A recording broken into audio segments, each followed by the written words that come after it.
Non fu un incidente, non lo fece neppure apposta.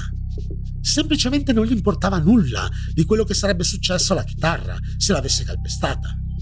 Sapeva benissimo che l'avrebbe rovinata, ma non le interessava abbastanza da giustificare un cambio di traiettoria o di prendersi il tempo di raccoglierla da terra. Poi Harry aggiungeva: Lucas tratta le persone allo stesso modo.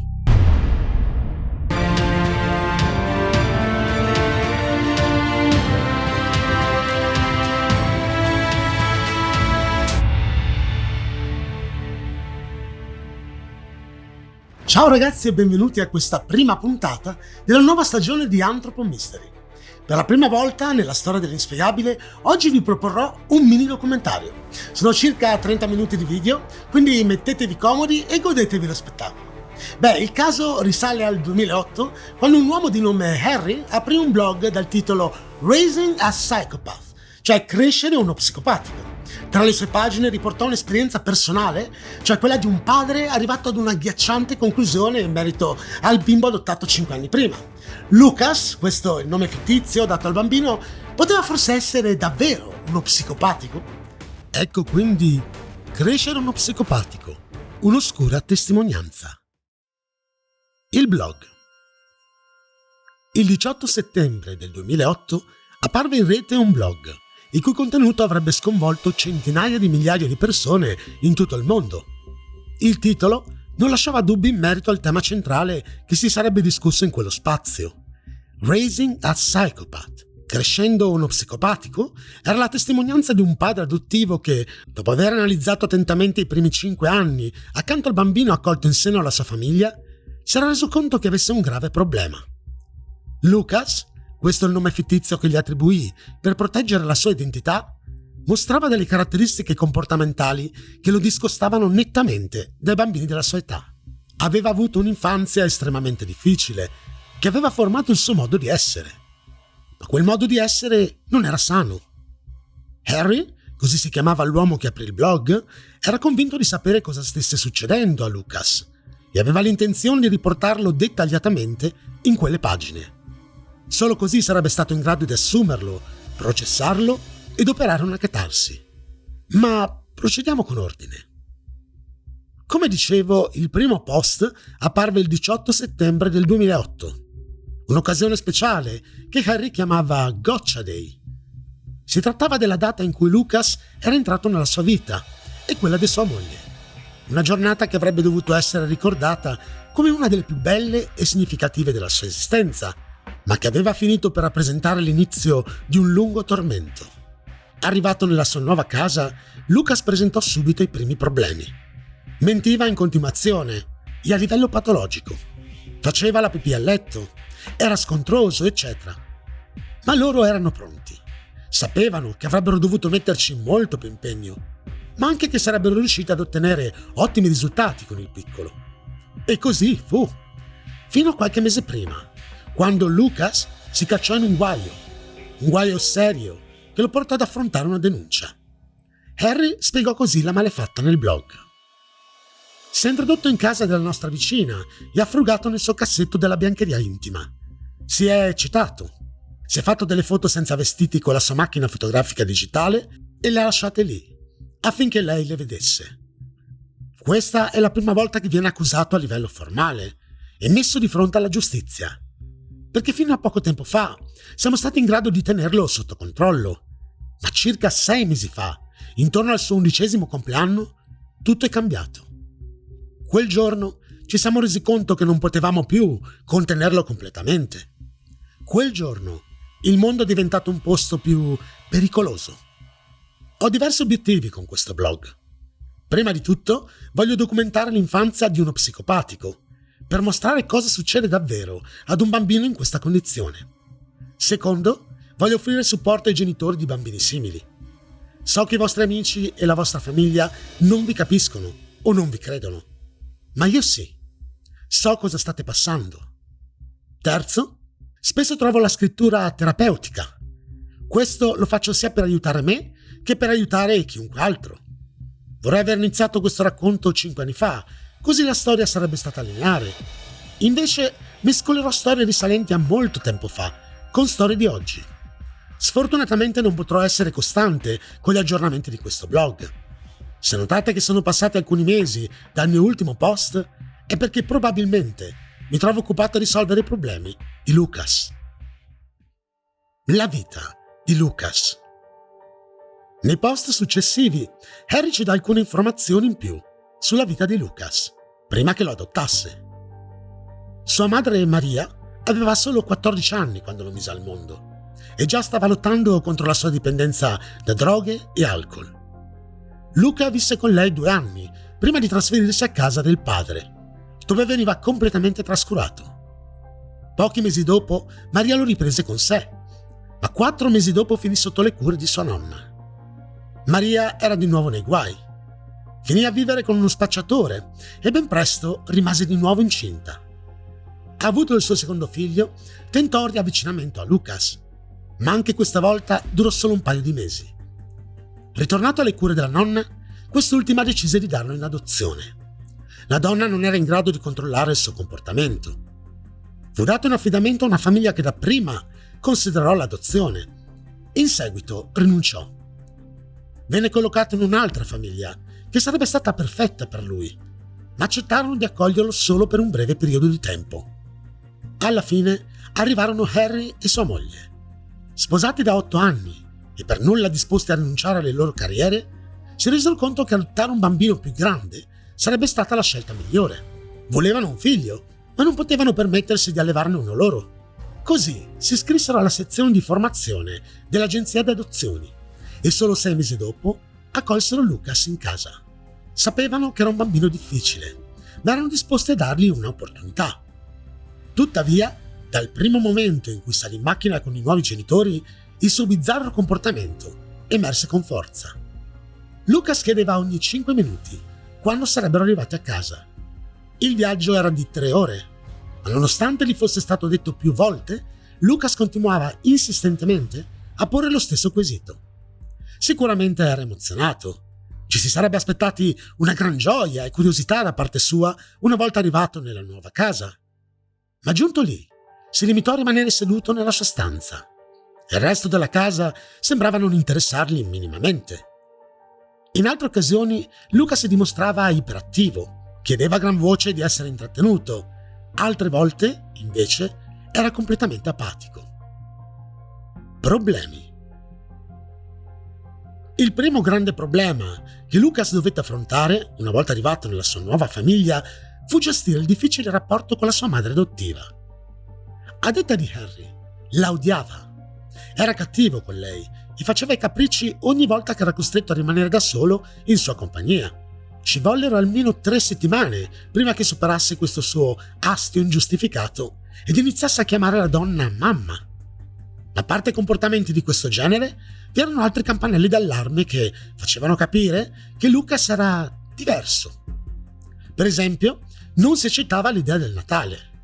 Ricevuti i suoi regali, li apriva senza mostrare nessuna emozione, per poi arrivare a dire che si era trattato di uno dei giorni più noiosi della sua vita. A detta di Harry, suo figlio faceva dei progressi, ma ad ogni vittoria ci si trovava a dover affrontare nuovi problemi sempre più complessi. All'età di 11 anni, Harry notò che Lucas mostrava una totale mancanza dei concetti di tempo, distanza e dimensioni. Il post che scrisse per spiegare questo limite è davvero da brividi.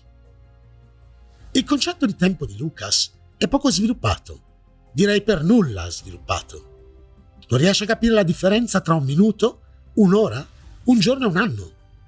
Per esempio, sa che deve mettere i popcorn nel microonde per 2 minuti, perché così dice la confezione. Ma se la confezione dicesse di metterli per 2 ore, lo farebbe senza batter ciglio. Poi starebbe lì per tutte le 2 ore ad aspettare che il microonde faccia bip, completamente ignaro del fatto che è ora di andare a letto. Ma c'è di peggio. Lucas non ha quasi nessun concetto di passato e futuro. Per lui esiste solo il momento in cui sta aspettando che il popcorn scoppi. Non sa da quanto tempo sta aspettando o quanto ancora dovrà farlo. Per esempio, gli viene detto che usciremo di casa in 5 minuti e inserisce il suo DVD dei Transformers aspettandosi di guardarlo tutto prima di partire. Ora, immaginate come la sua incapacità di concettualizzare il tempo influenza le sue decisioni. Immaginate che Lucas voglia una barretta di cioccolato. La vede sullo scaffale della dispensa e sa che non gli è permesso prenderla. Sa anche che si metterà nei guai se lo fa, ma quei guai arriveranno in futuro, non adesso. Dato che il futuro è un concetto vago, così come i guai, in cui si troverà di conseguenza, prende la barretta ora.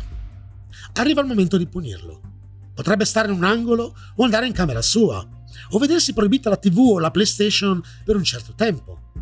Ma per quanto tempo? La risposta è rilevante. Potrebbero essere 5 minuti o 5 anni e avere esattamente lo stesso effetto su Lucas. All'inizio non lo capivamo, ogni volta che faceva qualcosa di sbagliato. Le sue punizioni diventavano sempre più lunghe e all'età di 9 anni erano davvero estreme. Una volta l'abbiamo fatto rimanere in un angolo per 4 ore di fila, senza dire una parola. Ha passato un intero fine settimana nella sua stanza, uscendo solo per i pasti e il bagno. Non ha potuto usare la TV e la PlayStation per un anno. In tutti questi casi non ha mai chiesto quanto tempo sarebbe durata ancora la punizione e non si è mai emozionato al sapere che era quasi finita. Una volta terminato il tempo pattuito, riprende ciò che gli è stato tolto e basta. Fu a quel punto che ci rendiamo conto che era diventato totalmente immune alla punizione. Ma è quando Harry spiega più in dettaglio le reazioni del figlio alle punizioni che il tutto si fa ancora più disturbante. I castighi di Lucas. Una volta punito, Lucas non piangeva, non si arrabbiava, non si scusava e non dava alcun segno di sapere che quello che aveva fatto era sbagliato o che avesse capito il collegamento tra il suo comportamento e la punizione. Quando i genitori lo costringevano a rimanere ore nella sua stanza, si sentiva a suo agio nella situazione. Gli piaceva perché non doveva fare nulla. Non veniva mai picchiato, ma sottoposto a castighi molto severi e lunghissimi. Però Lucas non reagiva in alcun modo agli stessi. Non sembrava sentire nulla, e quindi erano semplicemente inutili. Poi il post di Harry inizia a spiegare le conseguenze di questa presa di coscienza.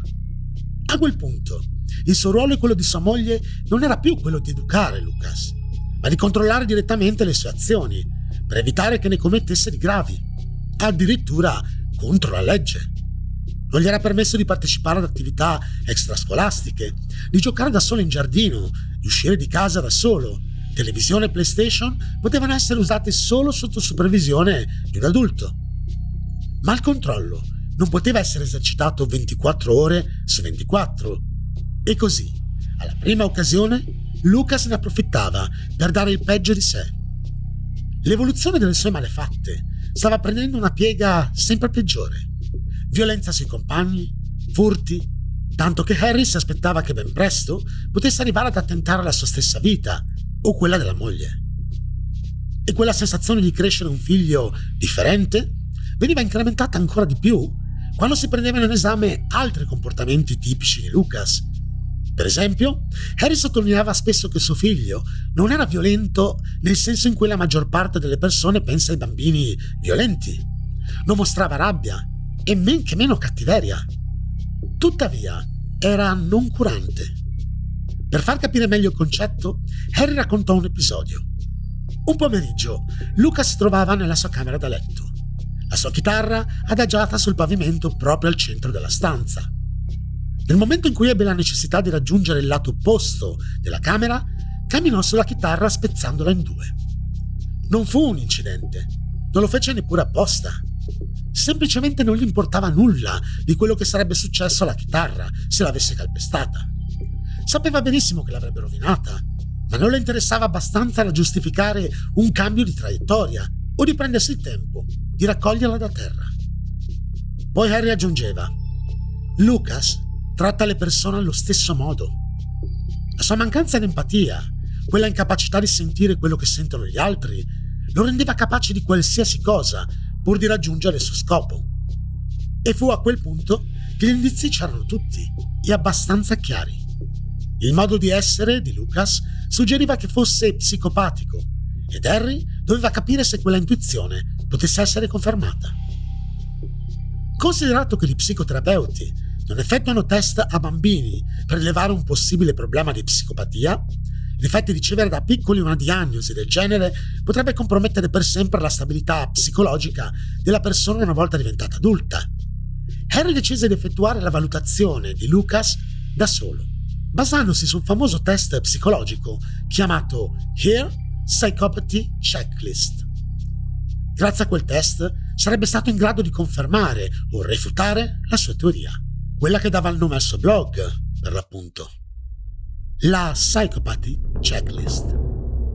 La Psychopathy Checklist, ora nominata Psychopathy Checklist Revised, è un test psicologico che serve a valutare il livello di psicopatia degli individui. Si tratta di un inventario di 20 tratti della personalità e comportamenti registrati, detti item, tipici di un individuo psicopatico, che devono essere valutati su una scala da 0 a 2, dove 0 indica che la persona sottoposta al test non presenta in assoluto il tratto indicato, mentre che 2 indica che può essere considerato un suo tratto caratteristico. Alla fine del test si deve procedere alla somma di tutti i punti. Un totale di 30 o superiore indica l'esistenza di un evidente problema di psicopatia. A quel punto Harry iniziò la sua analisi. Fascino superficiale. Il punteggio di Lucas è di 1. Non è una delle caratteristiche che spiccano maggiormente nella sua personalità. Ma stare al centro dell'attenzione e usare il suo fascino e l'adulazione per ottenere ciò che vuole è abituale in lui. Senso di sé, grandioso. 2 punti. Lucas si considera una gran persona. All'apparenza non si direbbe arrogante o presuntuoso, ma ha una sicurezza in se stesso e un'autostima così esagerate da fargli perdere il contatto con la realtà. Bisogno di stimoli e propensione alla noia. Questa è praticamente l'unica caratteristica che non riflette il modo di essere di Lucas. Che preferisca situazioni e luoghi stimolanti è fuori dubbio, ma non viene sopraffatto così facilmente dalla noia. Il suo punteggio in questo caso è 0. Menzogna patologica. Lucas è sicuramente un 2, ma sarebbe un 3 o un 4 se esistesse questo rango di risposte. Era già un bugiardo abituale e convincente quando andò a vivere con la sua nuova famiglia e poteva inventarsi una storia intricata per nascondere qualcosa che aveva fatto in pochi secondi. La menzogna era il suo pane quotidiano. Impostore e manipolativo. Anche in questo caso Lucas si merita un 2. È il tipo di ragazzo che lascerebbe molto volentieri che una persona innocente finisca nei guai per un suo errore, piuttosto che assumersi la responsabilità, anche se dovesse trattarsi di un amico. Affettività superficiale. Ancora una volta Harry assegna a Lucas un 2. L'uomo dice di essere convinto che suo figlio sia in grado di riconoscere solo 2 emozioni, felice e arrabbiato. Può provare eccitazione, sollievo, gioia, ma per lui non sono emozioni differenti. Ricadono tutte sotto la categoria felice. Tra l'altro, Harry dice che le emozioni del figlio sono sempre di breve durata. Può piangere disperato e dimenticare il motivo di quell'emozione negativa solo 2 minuti dopo, quando lo si vede ridere a crepapelle. Mancanza di empatia. Anche qui, Lucas si vede affibbiato un 2. Non essendo in grado di riconoscere le emozioni che sente, come ci si potrebbe aspettare che capisca quelle degli altri? Assenza di rimorso o senso di colpa. Un altro 2. Secondo lui anche gli altri non provano particolari sensazioni quando affrontano determinate situazioni. Per esempio, durante una sessione di psicoterapia un giorno disse tranquillamente al terapeuta che, se qualcuno gli rubasse qualcosa, non sentirebbe nulla. Quindi, se lui crede che la sua sia la normale reazione di una persona di fronte ad un furto, perché mai dovrebbe provare rimorso quando ruba? Stile di vita parassitario. Un altro 2. Questa considerazione di Harry si basa sul fatto che in 5 anni Lucas non ha mai fatto nulla in casa, o mostrato un minimo interesse a partecipare a qualche attività in famiglia, anche la più semplice. Perfino quando gli offrirono una paga di $20 alla settimana, a patto che portasse fuori la spazzatura, Lucas lo fece una sola volta, prima di perdere interesse. La sua mancanza di emozioni non lo faceva sentire sufficientemente felice per la ricompensa che avrebbe ricevuto. scarso controllo comportamentale. Per questa caratteristica, Lucas viene valutato con un 1. La caratteristica emerge soprattutto quando si infastidisce per qualcosa. Diventa quasi catatonico, spegnendosi completamente. Pochi minuti più tardi, però, continua a fare ciò che stava facendo prima. Promiscuità nel comportamento sessuale. Lucas è ancora molto giovane, ma ha già dato i primi segnali che, anche sotto questo aspetto, presenterà il profilo tipico di uno psicopatico. L'incidente in casa della vicina è un buon esempio di quello che può arrivare a fare. Delinquenza minorile. Anche qui Harry assegna a Lucas il punteggio massimo. Sebbene sia finito in tribunale solo una volta, il fatto di essere stato costantemente controllato dai genitori per evitare danni maggiori deve aver sicuramente limitato la sua possibilità di violare la legge. Bugie, imbrogli, vandalismo e bullismo sono solo alcune delle cose fatte da Lucas in passato. Quindi la tendenza a compiere reati è nettamente marcata in lui. Mancanza di obiettivi realistici e a lungo termine. A detta di suo padre, Lucas non ha mai mostrato di avere degli obiettivi chiari nella vita. Più volte è stato sentito dire che, da grande, vorrebbe essere veterinario, aprire una drogheria o fare il pizzaiolo, ma non ha idea di cosa comportino ognuna di queste professioni o di come potrebbe arrivare ad esercitarle. E anche per gli item rimanenti, che sono impulsività, irresponsabilità, problemi comportamentali precoci, relazioni sentimentali o coniugali a breve termine, versatilità criminale, Lucas riceve dei punti. Il post successivo, pubblicato da Harry sul blog, recita così: non sono un medico, non ho una formazione in psicologia o psichiatria, ma ho un forte background scientifico. Sono un individuo piuttosto intelligente, che è bravo a capire e a interpretare molte cose diverse. E cosa più importante, sono il padre di Lucas. Conosco mio figlio meglio di chiunque altro. Non tenterei mai una diagnosi come questa su qualcun altro, ma quando si tratta di questo caso particolare mi sento qualificato. Un punteggio da 0 a 2 è dato per ciascuna delle 20 caratteristiche. Il punteggio massimo è 40. Chi riceve un punteggio di 30 o più è considerato uno psicopatico. La mia valutazione di Lucas arriva a 35. 35! Questo non significa leggermente psicopatico o appena psicopatico. Non è nemmeno un punteggio borderline. Un 35 significa che, anche se ha superato il punteggio reale di 5 delle caratteristiche, si qualifica comunque. Lucas è uno psicopatico, come dico da molto tempo. Beh, di fronte a una prova del genere non ci dovrebbero essere più dubbi.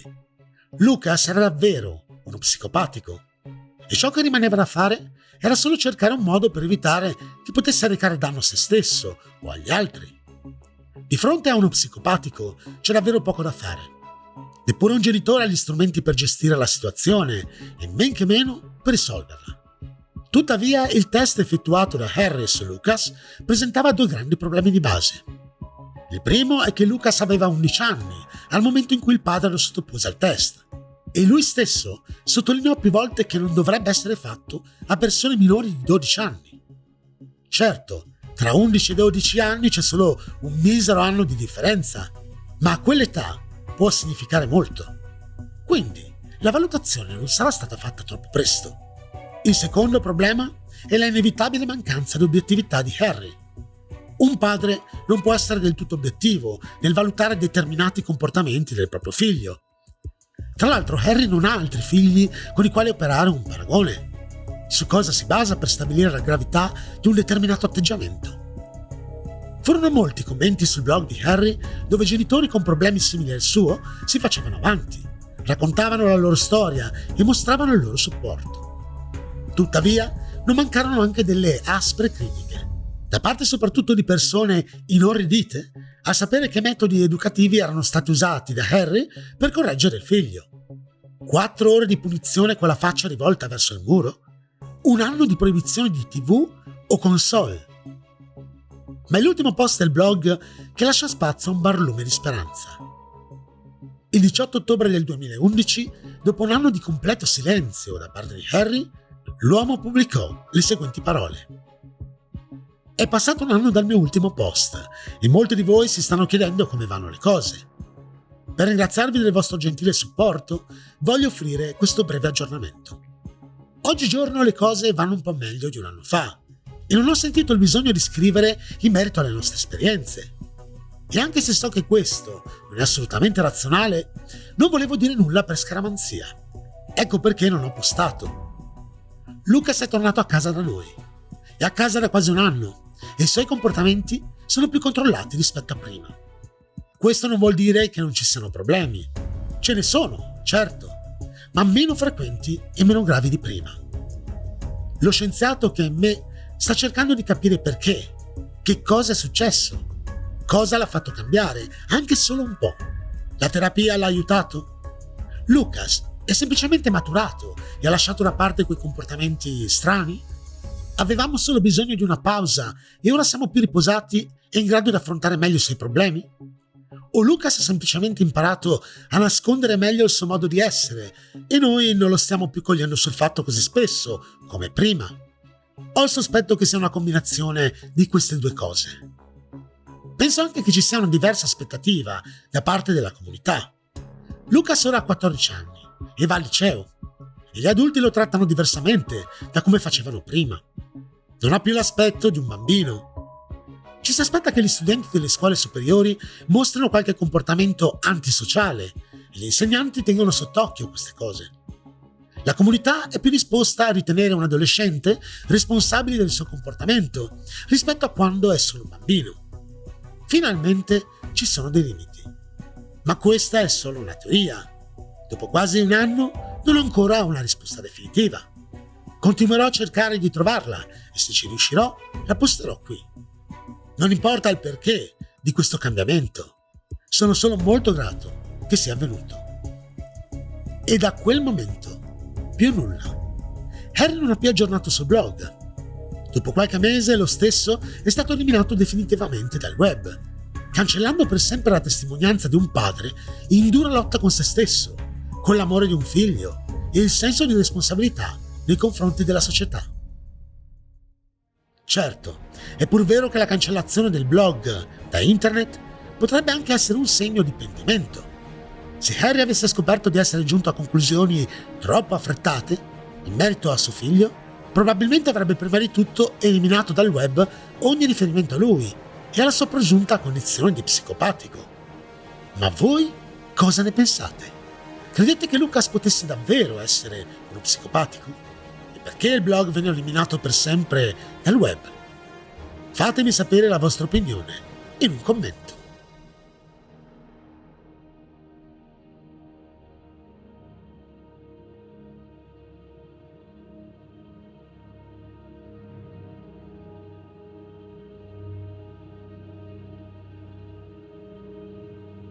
Se ti è piaciuto il video, iscriviti al canale, lascia like o condividilo con i tuoi amici. Un saluto e al prossimo video dell'inspiegabile.